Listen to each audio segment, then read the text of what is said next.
War Eagle Auburn family, and welcome back to E2C Network, where we share the whole Auburn experience. Thank you for joining us on this live stream, whether you're watching live or on the replay. We appreciate you being here, hanging out with us, and spending even just a few minutes of your hard-earned time on us and our content. As has been the case all throughout football season, on Thursday nights, it's our football preview night, looking ahead at the next game on the Auburn Tigers schedule.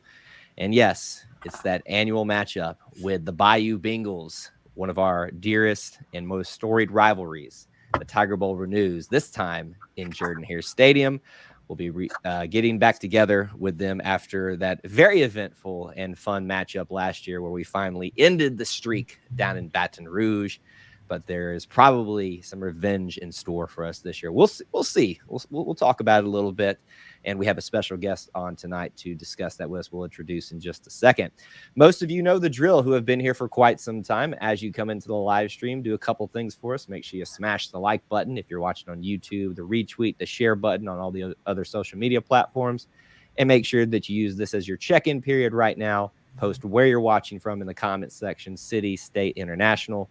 If you are overseas, let us know where you're watching from because we'd love to know who's here, especially if we've got any LSU fans checking in tonight. I know we've got a lot of them out there. Would love to hear from some of them as well, along with our guests. A lot of familiar people already checking in. Thank you guys so much for being here. And I'm excited to talk about this game. Despite how Auburn's football team may seem to be right now, this is still going to be a fun matchup under the lights in Jordan-Hare. So let's not waste any more time. Let's talk about our guest. It's one of our family's dearest friends, and he's had a pretty good influence over my life, my family's life. I will introduce him first as Mr. Teeman Knight. How are you doing, Teeman? I'm blessed. Good to be with you, Kyle. I appreciate you being willing to pop on here onto our little program and to share your perspectives of being a Bayou Bengal. Sporting your purple and gold tonight. I love it. All ready to go and decked out for the game. Teeman, what's it feel like to be on an Auburn live stream? Well, it's not something I ever thought I would do before, but I enjoy talking about football and I enjoy talking about the LSU Tigers. So I'm glad to have this opportunity to talk with you about it. I am very excited to talk about it. I'll give you guys a little bit of background about Teeman. Teeman is our pastor of my home church in Montgomery, Alabama.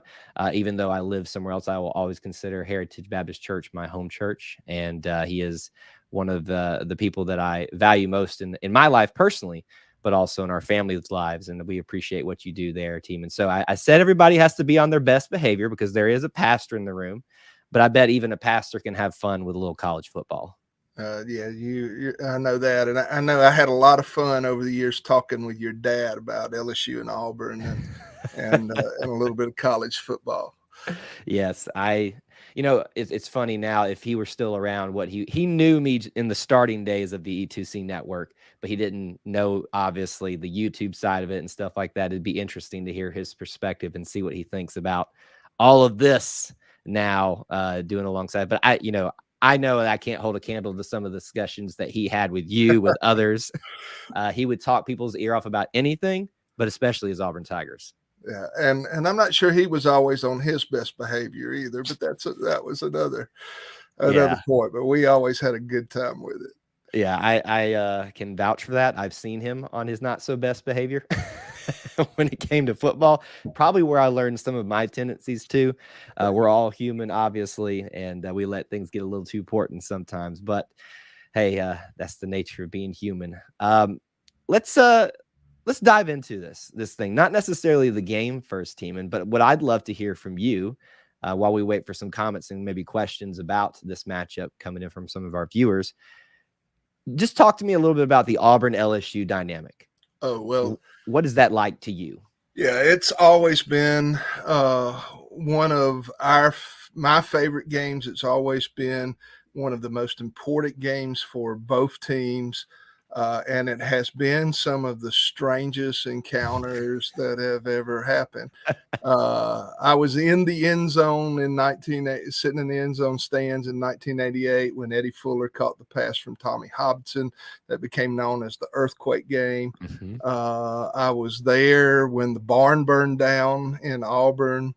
I was there when we thought we had beat y'all on the last play of the game, and it was reviewed, and we lost, and Les Miles got fired. Yeah. I was, I was there at Auburn when Cam Newton ran over Patrick Peterson, and y'all beat us in that magical year that y'all had. Mm-hmm. And so it's just been an important game, and and back not terribly long ago, there were years that whichever one of us won that game won the West. Yep. Before this recent run that Bama has been on. So it's always been, when I was a kid, we didn't play y'all very regularly, and that kind of happened about the time I was in college and right after. And so I've always enjoyed that rivalry. And again, it's given us some very entertaining moments over the years. It's really interesting just how crazy sometimes this game goes down to the wire, the strange events that occur around it. I mean, we've got the earthquake game, the barn burn game that you've already brought. I think those are the two that everyone goes right to in terms of just the historic craziness of this rivalry. And we call it the Tiger Bowl. It's not really spoken a lot as that, but that is the quote unquote official name of this thing. But I think just because of the strange nature of this relationship, this dynamic between the two teams, that you don't even focus on it being called the Tiger Bowl. It's just that weird game that you play every year. That's always, I shouldn't say always, there are good and bad years for both teams, but it's typically a good matchup. Last year was a great one, obviously, for us. I've had the pleasure of going down to Baton Rouge. I will say that the fans down there didn't treat me so nicely, but maybe that was because of me as well, probably. But it is an incredible atmosphere in Tiger Stadium. How many does Tiger Stadium seat down there? I always forget. We're a little over 100,000 now. That's right. When they added the last upper deck section, so about 102. Yeah, that it's an incredible stadium that you just are in awe of sometimes of how many people that you get in there, like just how they pack them in there and get over that 100,000. I think it was 100,000 when I was there. So that was a interesting time. That was actually when Jessica and I started dating, was about the time that we visited Tiger Stadium for the first time. And that was the year that it was Gene Chiswick's first year. So we got walloped pretty good down there in the bayou, and you sent us back with our tails between our legs. But, as you addressed, the next year was Cam Newton's year, which I had a front row seat to as well. So the things that you were listing off that you have seen, that's an incredible resume in this rivalry, just in terms of getting to see them in Baton Rouge and in Auburn. Yeah, and the neat thing about having lived in Alabama for the last 29 years is I've got this. I probably have actually seen the game more at Auburn than I have in Baton Rouge in recent history. Yeah. I would, I wasn't even going to bring up the interception game. So that's one I really like to forget. But yeah, I mean, as a student at LSU, I loved it. I was in the Golden Band from Tigerland, and so just the atmosphere and all the things that went with it. It was a great part of my college experience, and even my growing up and things I've shared with my dad and my sons. My son and now my grandsons, their love for Tiger football. Well, and when I remember going down there, when you think of the quintessential college football atmosphere, obviously LSU is right up there in terms of the pageantry, the history, obviously, just that fits the culture of the SEC overall. So I remember walking onto campus or even around camp, and I was like, oh yeah, this is a college football town right here, in many facets. But the history is obviously there for LSU. History is obviously there for Auburn. I think that's what makes this such a great game and rivalry every single year, it feels like. I mean, I can't think of too many times recently, at least, where, one team comes in overmatched. That may be the case this year. I don't know. Well, it was kind of last year the other way around. Yeah. I mean, y'all, I mean, it took Bo doing some pretty incredible things, but yeah, it's going to be it's been an interesting season for both of us. And It is. So we'll see how it turns out. I will say that I do think that you guys find yourselves on a little bit more stable ground overall. There was a little bit of a rocky start just with the first game or so, but you are definitely on, I think it's a 3-game winning streak right now. Auburn is on not a win streak, but they won their last game. How that happened, we still don't know. But, it's going to be one of those things that I think if Auburn needed home field advantage, this is definitely one of those years where we could definitely use it, and hopefully that'll play to our advantage.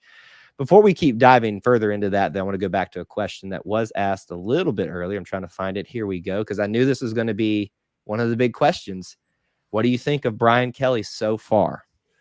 Well, I grew up with a very anti-Notre Dame bias. Really? A matter of fact, being from South Louisiana and so many Catholics around us, there were a lot of Notre Dame fans for that reason.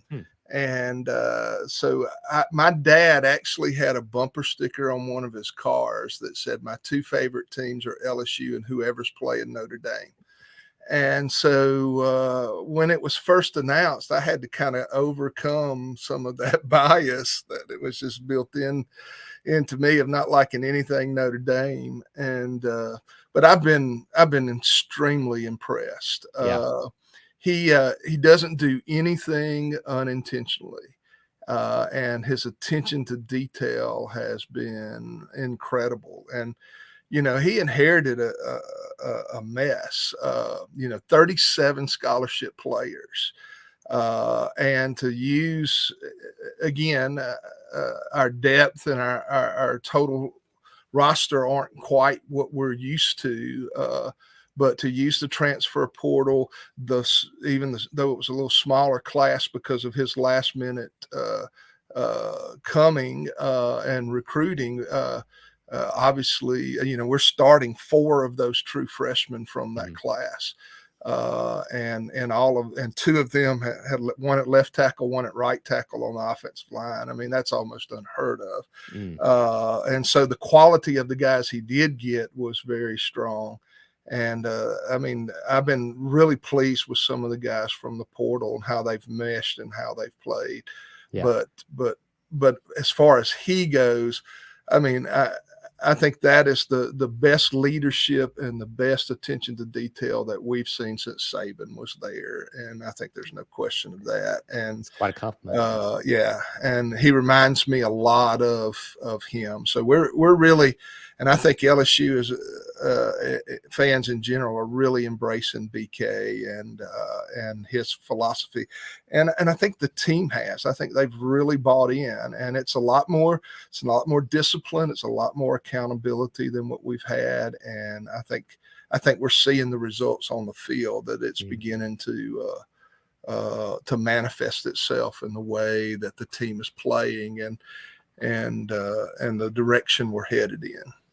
Yeah, and it's kind of interesting because I remember when the news broke that Brian Kelly was going to be the head coach at LSU, everybody who's not an LSU fan, at least, just speaking from our perspective, went, huh? Like that's an interesting choice. I don't think necessarily because he wasn't worthy of being LSU. It didn't seem to fit. There were these things that I'm sure you saw floating around of him trying to do little new hip things that didn't necessarily land, apparently changing his voice a couple of times to fit into the Cajun accent. I'm not going to sit here and dog somebody for trying their best to fit into a culture and trying to meet people where they're at. We've seen Brian Harsin have to go through a little bit of those growing pains, still going through some of those right now as well. But I will admit that when the news came through, I was like, it's not that I don't think it will work. It's just I never saw these two linking up. And it's not the first time that LSU has gone up to, I know Notre Dame's independent, but, that part of the country to get their head coach. Les Miles, I believe, was from Michigan State. Is that correct? No, Nick Saban was from Michigan State. That's what it was. I'm sorry. Yeah, we got Les Miles from Oklahoma State, which that's right. two's a different place. But and that's again. I think in the Southeastern Conference, if you win, doesn't matter where you're from or what your accent sounds like. I think it's producing on the field, and I do think again that people can see his development and strategy and plan and feel confident in that as we move forward. Yeah. Well, and you've seen the trajectory with Brian. So you've seen where he's come from with Cincinnati, what he did at Notre Dame. Yeah, Notre Dame kind of fell off when they got to the playoffs or to the championship game, but he got him there. And I think that's a great track record to have. So I think LSU, if they'll be patient, you'll find yourself some of the things that you talked about, managing a team, you're going to find yourselves in pretty good situations. At least right now, much more stable than Auburn finds himself, because there's many that want Brian Harsin gone and many that assume that he already is gone. And this is just kind of a faux, year where we're just kind of trying to get through everything. But I'm not sold on all that yet. I'm sold that we're going to just play this thing out and see what happens, and let the chips fall where it may at the end of this thing. I will tell you that I had this game marked on my calendar, not just because it's LSU. I mean, everybody looks forward to the three games that Auburn fans look forward to every year: Alabama, Georgia, LSU. Those are our three biggest rivals, and that's what we look forward to the most every year. But because it was the end of this 5-game home stretch that Auburn has had, and obviously the first two were what I call rinky-dink teams, even though we struggled with one of them. We got walloped by Penn State, and we somehow managed to get through Missouri. I did predict that we would be 4-0 coming into this game, with the understanding that we might get caught off guard by Penn State, which we did. What did you think when Auburn and LSU would meet up? What you know about Auburn from outside perspective? Did you think this would be an undefeated matchup, a one-loss matchup? Like, what did you kind of think about it? Yeah, and I was thinking the same for us. And I know we talked before the season a little bit. I was telling folks that I was very optimistic about our long-term future, but not as optimistic about our one-loss record this year. Right. And I was more interested in how we competed and that I could see progress, and that's what we've seen. But I thought if we were going to have even an 8-4, 9-3 season, we needed to be about 4-0 coming into this game, and this game may decide which of those we were. Or 7-5, 8-4, because I mean it gets tough from here. I mean, Tennessee, Florida, Alabama, it's Arkansas, all of that, and the truth is that that's right in front of y'all too. So so it's only going to get tougher from after this game for both of us for the rest of the year. And so I thought this was a key game for that reason for both teams. And just how we finished the year. But yeah, I had expected y'all to beat Penn State. I'd expected us both to come in here. Of course, I'd expected us to beat Florida State too. Right. And so, but I thought this would be a pivotal game for whether we finish 6-6, 7-5, or 8-4. And so I'm still optimistic for us and our future. And I'm watching what's been going on with y'all, and hope that things will improve there. Yeah, I hope so as well. I think the temperature, the climate of our fandom right now could definitely use that. The Auburn family, every family has issues, and we don't always see eye to eye, and that definitely, there's some of that going on right now amongst fans and coaches and all of that kind of stuff. I will say, though, despite all of that, and even with us both having a loss coming in here, this is still a very important game for the legitimacy of the SEC West race. And I know this is the 5th game of the season, still a long way to go, almost at the halfway point. But really, I mean, this is really who decides in some sense alongside Texas A&M. And I guess Ole Miss is still there, too. They haven't lost one yet. But I think when we think about the traditional people that are competing for the SEC West, Alabama, most of the time Auburn, LSU, and maybe now Texas A&M is getting up there. This is really, in my mind, an opportunity for one of these teams to keep themselves as a legitimate option for the SEC West. Not that it completely eliminates them, and not that we're not recognizing that Alabama still seems to be Alabama, but this is really what this is about. So there's a lot on the line for both of these teams, not just when you talk about determining what your season as a whole is going to look like, but what the immediate, thing at hand. Who is going to be at the end of this year the representative for the SEC West? Do you feel hopeful at all for LSU's chances for being that representative by the end of this? No, I don't think. I think where we were coming in, I think realistically that wasn't in the cards for us this year. I do want to make sure we don't finish toward the bottom. And again, I think this is a year for us that, with all the changes, that we're just looking to be competitive and to be in every game and to win some that people don't think we will. So I think that's more kind of where we are as a season. The last 2 years have been so painful. I mean, we had gone almost 20 years with our worst season being 1-8-4 season, and then to have 2 500 seasons back to back. We're just ready to move forward and move back in the right direction. I know we keep talking a lot about history and past right now, but there are a lot of things I'd pick your brain about. There's a lot of comparisons between Ed Orgeron and Gene Chizik, and the kind of the rise and fall and the almost exact, and the star player being there. Do you agree with those similarities? Do you or do yeah. I mean, both of them caught lightning in a bottle. Both of them had a generational player at quarterback. And both of them didn't do very well, didn't handle success well. And I would say Orgeron worse than Chizik did on a personal level, especially. Right. But,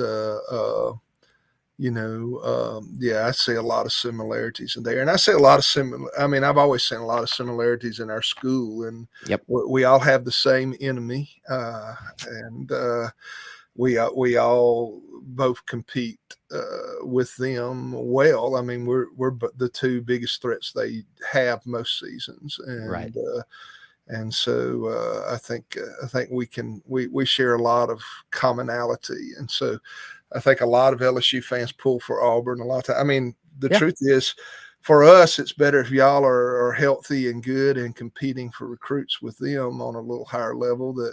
I agree. Brother, y'all share some of those, then all go to one place. So well, and on that same front, if we're healthy, we're competing, we're competitive in all aspects.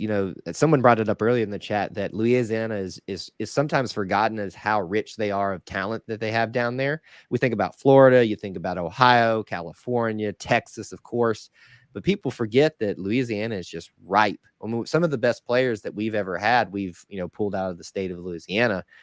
So at the moment, I think you're safe for right now. I know we've got one guy from Louisiana this year, but I don't know. I think it was whose dad happens to be our assistant AD, but that's beside the point. Oh, I forgot about that story. It might be a little bit there. Well, let's start kind of talking about the game itself, and I think Dustin here brings up a great question and something you've already touched on. If we're going to start talking about what's going to happen in this game, predictions or otherwise, you already talked about your young offensive line, and that's what he says here. 6 o'clock, it'll be dark by the time the game really gets going. The energy is going to be pumping, even despite the kind of somewhat down trajectory right now of Auburn. They always show up for the game. How do you think this young offensive line is going to handle that environment on what's going to be a nice fall football night? Yeah, and it's also their first time to experience that because our other game was in the Superdome. So even though Florida State it wasn't a Tiger Stadium game, it's still this is really their first road game of any kind. And I mean, I don't remember us ever starting 2 true freshmen on the offensive line, let alone both of them at tackle. Mm-hmm. And then, of course, the worst news is this week, one of our best offensive linemen, Garrett Dellinger, broke his hand and had surgery. No. So he will not play Saturday. Hopefully we will have him back for Tennessee the next week. But so you'll have, one that was probably one of the most troubling areas coming in, and these two freshmen have kind of solidified it and have played very well. Matter of fact, they've both graded out highly against Mississippi State and last week. But Garrett has typically been our highest graded at guard. But we do have some depth that we've seen develop, and especially at guard. So, but I am concerned about pressure up the middle from your defensive line. I think y'all are similar to Florida State, and we had some trouble with them, and so that's one of my concerns is that O-line play. Our center is a little undersized. He's a good player, but he's undersized. And with Garrett really has been one of our road graders and most experienced of that group. And so with him out, it's really going to concern us there with them. But Will Campbell is the real deal. He earned the job before fall camp was early in fall camp. And, he's going to be, he is probably the best freshman offensive lineman I've seen in a decade and on any team. And, Emory Jones has started the last two games, and I think both of them are going to be Sunday players. There's no question about that. And they've gotten a little better each week. So, this new challenge will be a good growing opportunity for them. It's funny that we start here, because when I hear you talk about your offensive line, you've acknowledged the youth, maybe the undersized as well, but what I hear from you is a lot of hope about where this is at. And it kind of mirrors what you were talking about with Brian Kelly. You see maybe not immediate results, but you see what's going to happen in the future. And maybe some of that starts even now in this season. I would, juxtapose that with the Auburn offensive line, which is just laden with upperclassmen, experienced talent, which has just not gotten the job done, not just this season, but last season, the season before that. And now they have also been started to get hit by the injury bug. At the start of the season, Nick Brahms, the starting center, goes down. Tate Johnson, the undersized center as well, now goes down for 6 to 8 weeks. So effectively the rest of the season.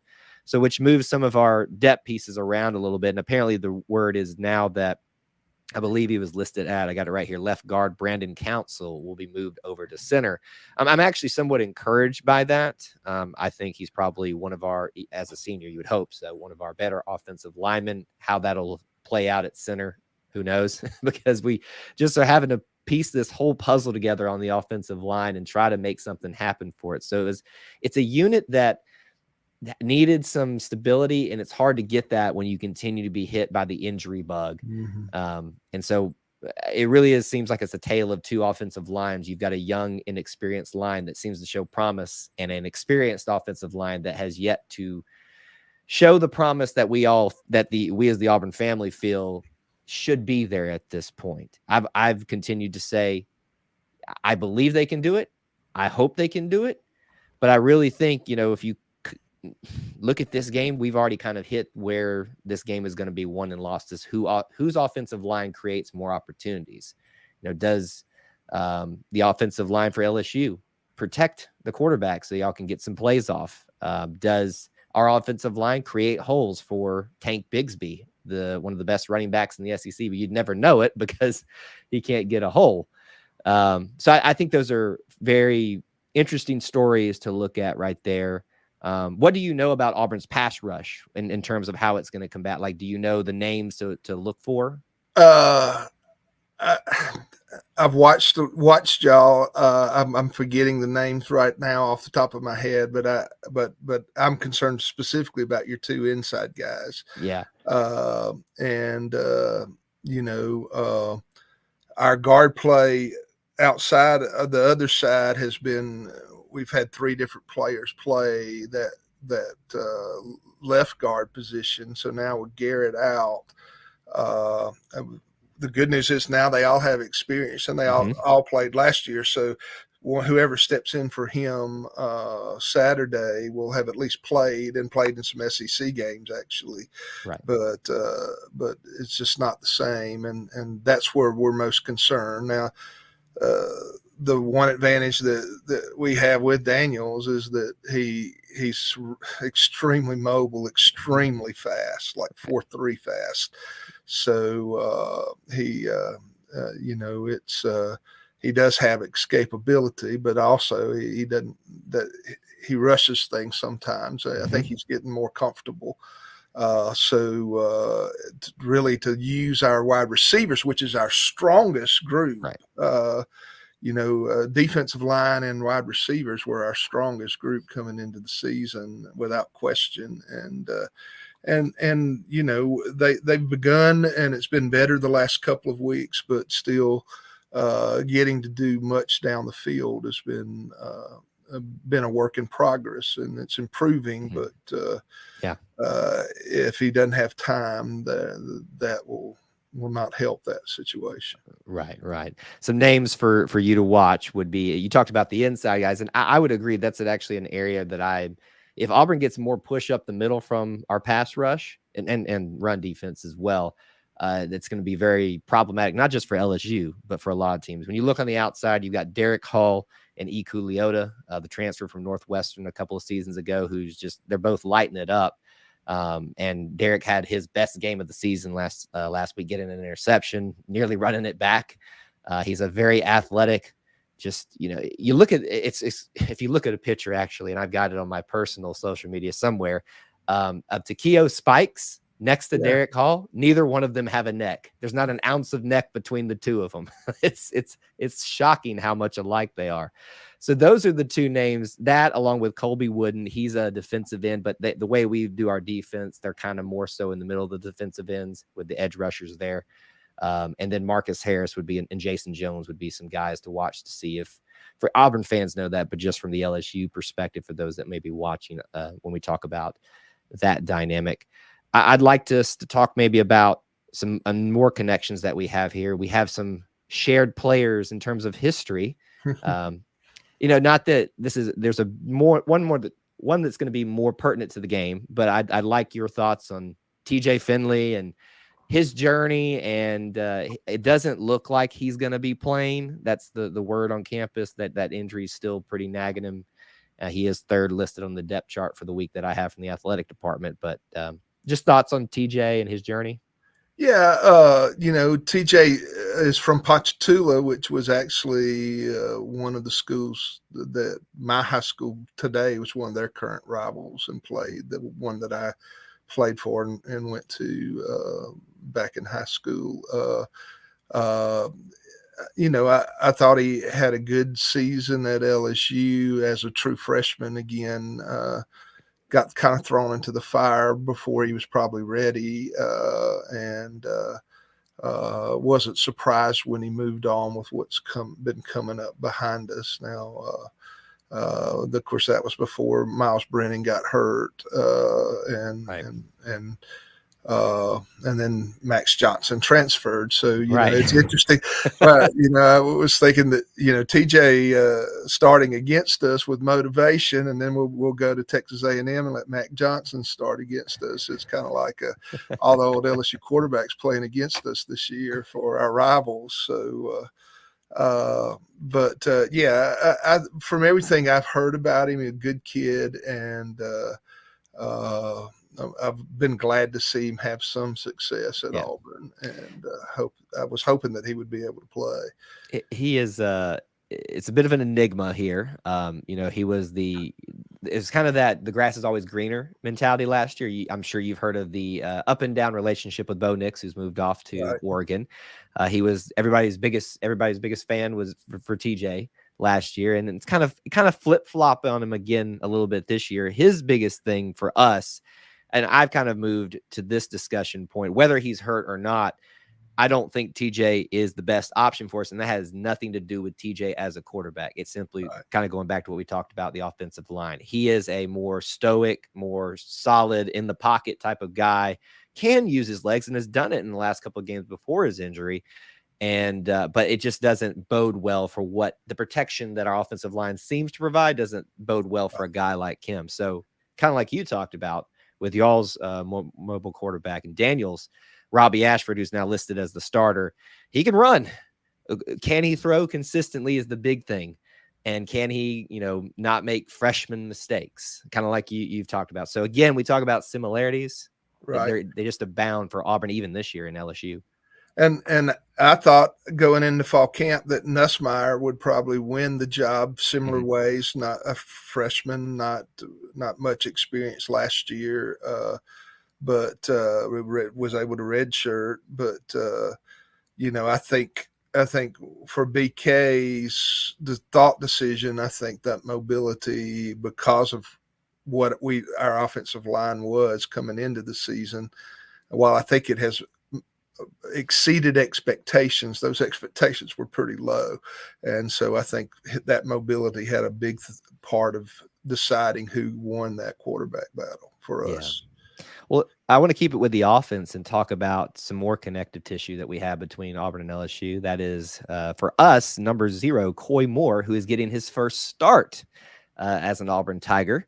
Okay. Now, a lot of hype for us around him. And you would find that interesting because a lot of times when guys transfer, they're looking for more opportunities. They weren't finding them at their previous location, which would, just looking at it logically, not necessarily making a statement about whether they're a good player or not, just kind of makes you think they were lower on the depth chart and things like that. But Auburn's wide receiver core has been longing for someone to come in who's got experience alongside some of these other experienced guys and be the guy. So a lot of people are hoping that Coy Moore is going to be able to do that. He was kind of a no-show in the first game, whether that was by design or not, or just opportunities he was or wasn't given, but has recently started to show some life of not just as a wide receiver, just an athlete. He was utilized in a trick play this past game, which fell apart, but he quickly made and you almost could see the wheels turn in his head, make a really good decision, just kind of reverse it. It was a quarter, what was it? Almost a halfback pass kind of situation, but he basically turned it into a reverse and I think gained like 30 yards or something like that. So we're very excited about Coy. Anything that you can tell us about him from your perspective, or did you even get to see him a lot when he was at LSU? Yeah, he didn't play much. We were excited about his recruitment. We were excited about his future, but again, with Kayshawn Booty, Malachi Neighbors, Jack Besh, Brian Thomas and others, our wide receiver Jamari Jenkins, our wide receiver room is pretty deep and pretty stout, and so the fact that he didn't play much has nothing to do with him not being a great athlete. It was just he was just caught up in the traffic of really 6 or 7 deep, and I really think 5 or 6 deep of our wide receivers would probably start for most SEC teams. And so, again, it by far was our strength. So I think he was just caught up in some of those numbers and didn't get a lot of action. I remember him catching a few nice passes and doing a few things last year, but that would have been again, we had several others the starting wide receiver at Nebraska was one of those guys that were kind of backlogged. You just been sending them out like disciples, right? Yeah. But as long as we have a good crew that stay, we'll be okay with that.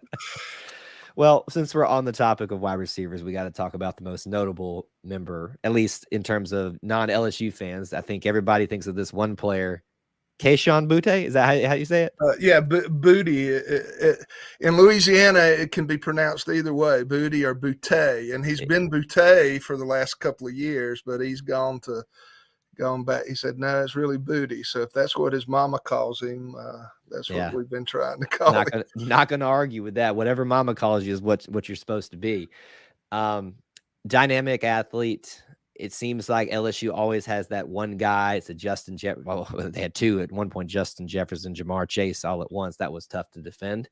But he is definitely the guy that I think a lot of the attention goes to. And last year, where Auburn had a guy named Roger McCreary, who it was a lockdown corner starting for the Titans now. You could put him on him, and, we call it Roger McCreary Island for a reason. And I believe that Butte had not had a great game in the LSU game last year, if I remember correctly. Or did he play at all? Do you remember? I don't remember him showing out. He played the first 6 games, so he would have played against Auburn. I thought so.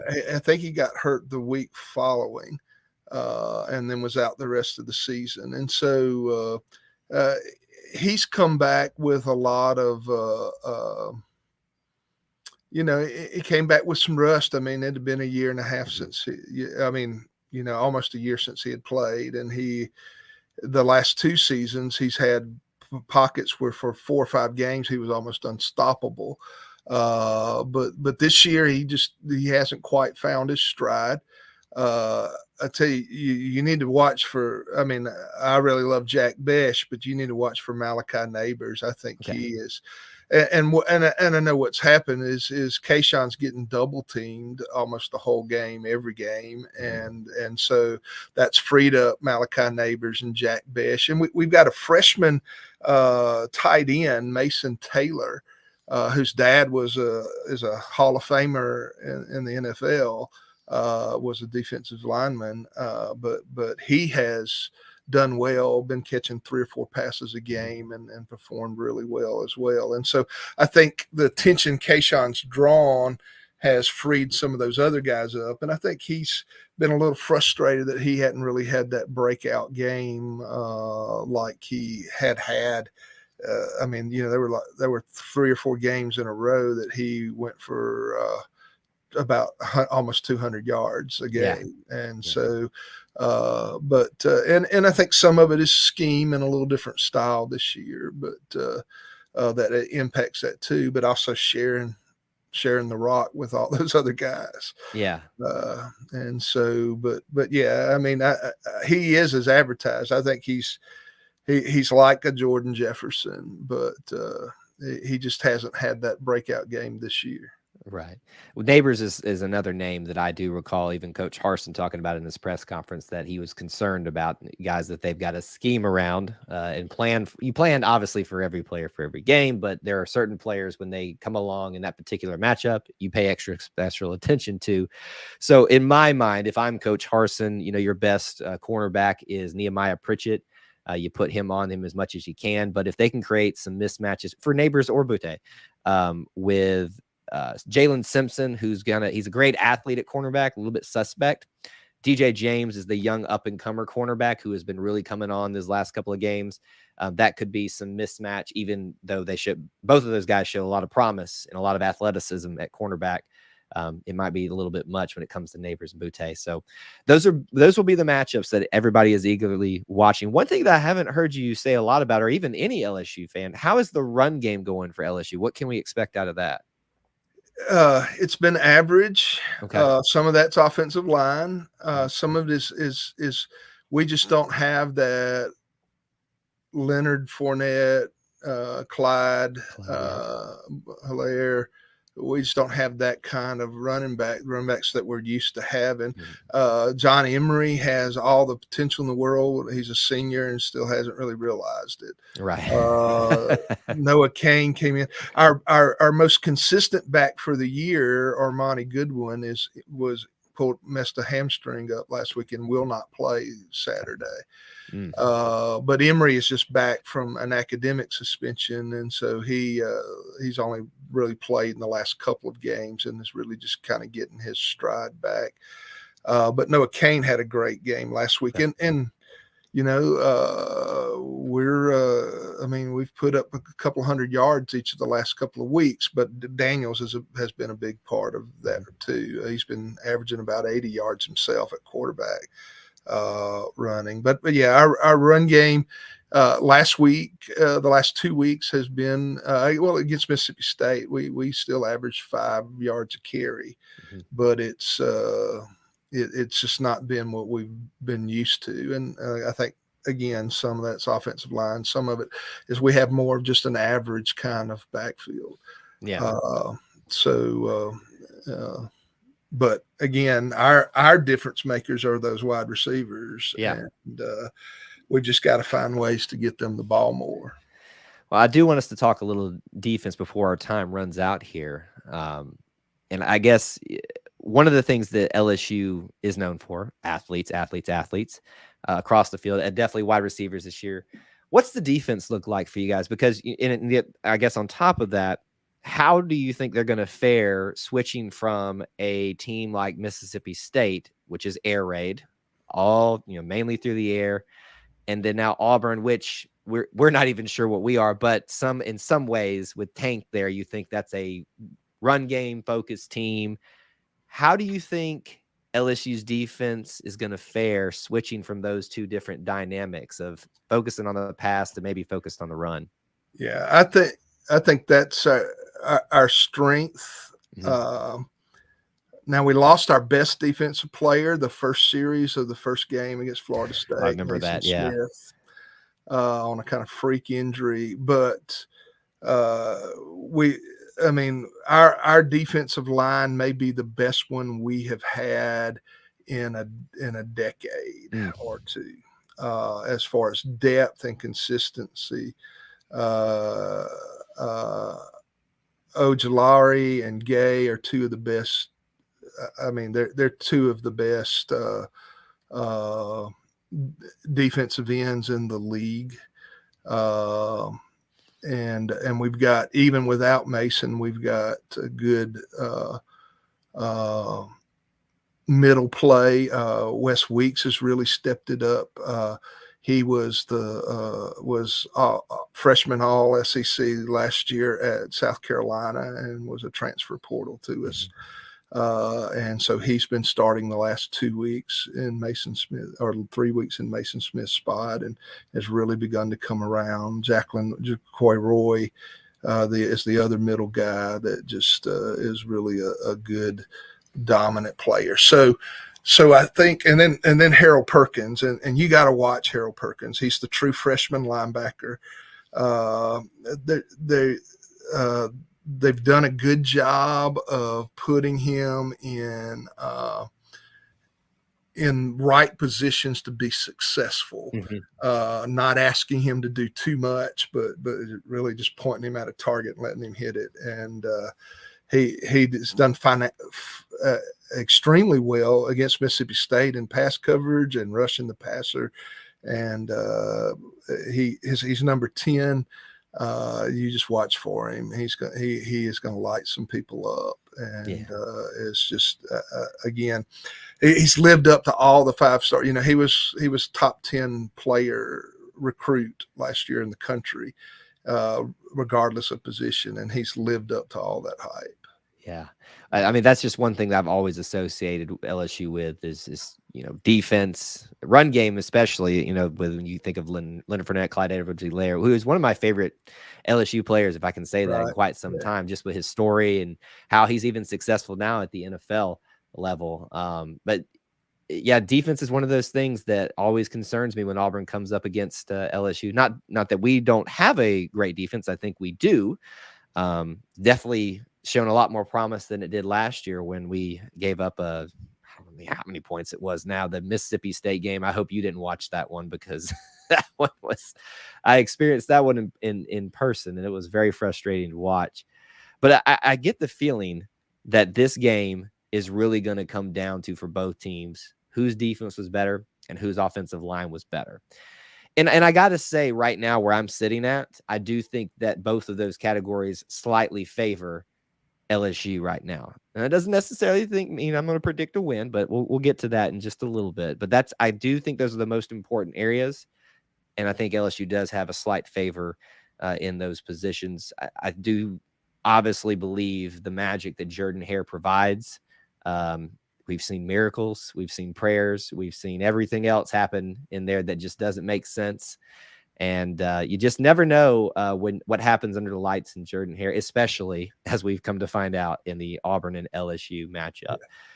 What I'd like us to do before we give a score prediction would be just some fun predictions, like, scenario type of things.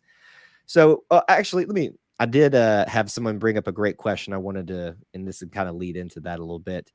give me 3 points. What would be your game plan as head coach for LSU to beat Auburn? So 3 points that you think they need to do to beat Auburn. Well, I think shut down Tank, and so run defense. Make you beat us with the pass. Yep. Now, our defensive backfield is, off our first 4 corners are all transfer portal guys. Now they've all started at least one game. We also had 2 of our 3 safeties are transfer portal guys. Really, the only guy we have is Jay Ward, who is a longtime LSU player. But Jay Ward and a couple of our safeties are really good in run defense. Right. Our linebackers are kind of like our running backs outside of the freshman Perkins. They're good. They're not bad. They're not bad players, but they're more average than they are what we've had in some in the past. But I do think our front 7, and with our, especially if we drop where we usually play a nickel back, if we drop one of them into the run defense in the box, I think that's going to be our strategy, and try to shut down the Tank and make y'all beat us that way. I think for passing, we've got to play fast. Daniel seems to do better if he only has a couple of reads and then makes a decision. Right. He seems to overanalyze a little bit when he tries to do and so the reality is the last 2 games we've played a lot more tempo, I think, just to keep him relaxed and to keep him making snap decisions instead of trying to figure it all out. And I think in that hostile environment, that'll be helpful too. So I would expect a lot of quick hitting runs and a lot of quick passes. And we've got to use his speed again. He's got 4.3 speed. He's as for a quarterback, he's extremely fast. And we've got to take care of the ball. So the things we've done, Daniels hasn't had any turnovers this year. What I'm most worried about is we can't let Tank break off a couple of long runs, and we can't turn the ball over. Because that's where our danger comes. If we give you a short field or Tank breaks one off, especially early on, I think y'all build momentum, the crowd goes crazy, and it becomes a tough night. Right. I think if we can punch you in the face early and limit those 2 things, I think we'll have a lot of success. I agree with that, because if you look at the Missouri and the Penn State game as 2 examples, Auburn got off to a hot start, and it looked like Missouri was going to be out of it real quickly. And that, whether a lot of things happened in that game that kind of let them back into the game, and to their credit, they got themselves back into the game too. But Penn State, we had the ability, we got down there, but only got field goals out of it. So if Auburn can go down and do what they did against Missouri, they're going to set themselves up in a situation where their defense, which is probably the strongest part of their team right now, can feel like they had that support and that cushion, so to speak, to utilize the hype that comes from being at home under the lights in a big rivalry game. But despite how it goes, I'm really looking forward to it. So let's do some quick predictions, just off the top, what you know right now. Obviously, things will change. It's just for fun. Yes or no, does Butte have more than 100 yards receiving from you? No. Interesting. Yes or no, does Tank Bigsby have less than 100 yards rushing? Yes. I actually agree with that. And I'm sad to say that I actually 100% agree with that. How many turnovers does LSU gain? So they're the ones that get a fumble and they cause interceptions.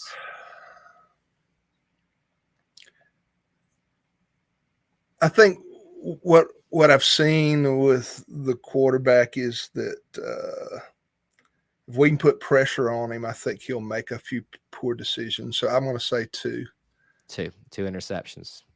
I could see that, one from a decision standpoint, but also from pressure coming from the backside. We talked a lot about your defense being a strong point, especially that defensive line. So if you can get some pressure from behind while the young guy gets caught trying to make a decision, he can get caught and throw up a dead duck, which is how his interception almost wrecked us in overtime last week. Let's see. One more. We talked about turnovers, run game, wide receivers a little bit. Yes or no, a special teams touchdown, so a punt return or a kickoff return touchdown from either team?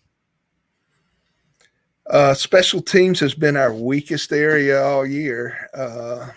We gave up a couple of good kickoff returns. Of course, we had 2 muff punts against Florida State that really hurt us badly.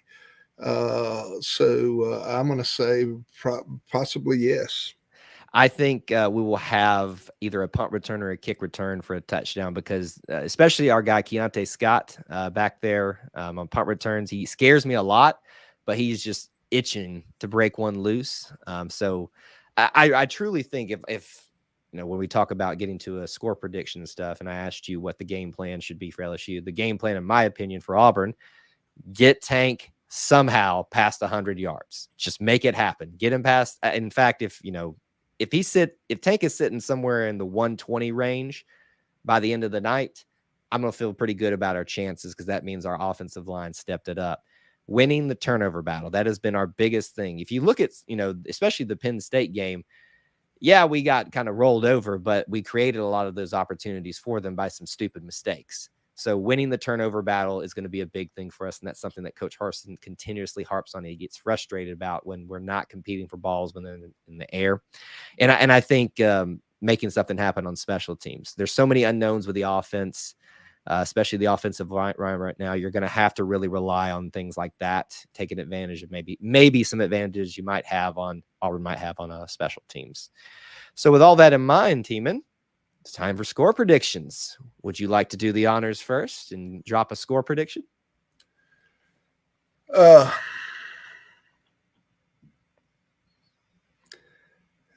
Yeah, I mean, I think it's going to be quirky like it always is. But I do think this may be a year that the advantages are ours. And so I think we'll win 28-21. 28-21. So just a touchdown game. You just get one more than us. I definitely feel that the advantage is in LSU's corner this year, as I've already stated. To me, I think this is one of those, again, years that's going to come down. Maybe not like a last-second play, but there's an opportunity for a last-second play. Maybe it fails on either side of the team. I got to believe that Anders Carlson, our kicker, is going to somehow factor into the equation, good or bad. So I'm going to say LSU 24, Auburn 20. So 2 touchdowns for Auburn. I think we're good for that. And then 2 field goals. But I think, LSU will get the better of the touchdown category there. And it pains me to say it, Auburn fans, but I think just where we're sitting at right now, that's a much different prediction than I made at the beginning of the season when I did my final prediction show for just predicting everything out for the rest of the season. But that's kind of the nature of letting it play it out in the field, figure out what's going on and see what you're working with at this point. And people have been sharing their predictions throughout. And I think there's some similar sentiment. We've got our eternal optimist in the chat that believe Auburn is going to win. And I believe that Auburn is fully capable and can get this done at home. I'm just trying to look at the context of the situation right now. And my dad would be very disappointed in me right now predicting that. But I've had my years when I would be less realistic and just say, we got him. But, this is one of those years I think you do. If you're not questioning it, you're not being reasonable. But I think you should also have hope. But what I hope for is just a fun game. And maybe nothing burned down. That would be nice. Yeah. That would be nice. Maybe burning some steaks or something. Didn't you invite me to your tailgate? Was that what it was? If I had a tailgate, I'd invite you to it. One day we'll have the official E2C network tailgates out there, and we'll just have a whole big, anytime some team that, you know, whether it's you or somebody else from another fan, we'll just say, come on over. We'll just have a good old time over there. Before we get out of here, though, I want to remind the viewers of a couple things here. Obviously, go check out the links in the description for ways you can help support our content, but I want to give you a reminder of a few things to expect this weekend. The Auburn versus LSU locker room tour live stream from there. Obviously, all these things when we're on campus is subject to Wi-Fi and everything else that comes from being on a live location. We'll also live stream Tiger Walk, which will be at 4 Central Time. So watch that live there for Auburn versus LSU. And then our post-game show, which will be as close to the end of the game as we can. It will be a late night one, but tune into that. It'll be from the mobile broadcast studio, a.k.a. my car. Teeman, it has been fun getting to connect with you as a fellow Tiger fan, not necessarily the same Tigers, but getting your perspective on this game has been very helpful because obviously, you know, us Auburn fans can just mull over everything that we've seen and know, but knowing what we're working with, what you guys see from the other sideline has been very helpful. So thank you for joining us. Well, it's been my pleasure. All right. Thank you guys for tuning in tonight. Hopefully we're smiling at the end of this thing, but either way, we know we're going to have a fun and crazy game to talk about at the end of this thing. Till we talk to you all again, War Eagle.